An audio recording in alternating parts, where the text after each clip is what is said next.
direction, pushing it sideways into the oncoming air. As Flight 143 begins to drop towards the Earth, Quintel is about to discover something he did not expect. The runway he trained at 15 years ago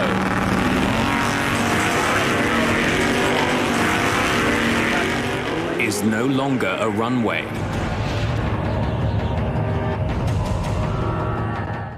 Captain Bob Pearson is out of fuel, out of engines, out of options.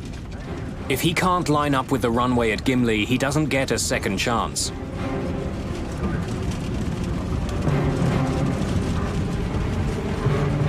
Pearson turns the yoke left and pushes the rudders to the right.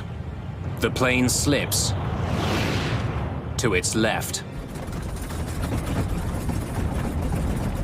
We're sitting in the center, which is the heart of the airplane, where it starts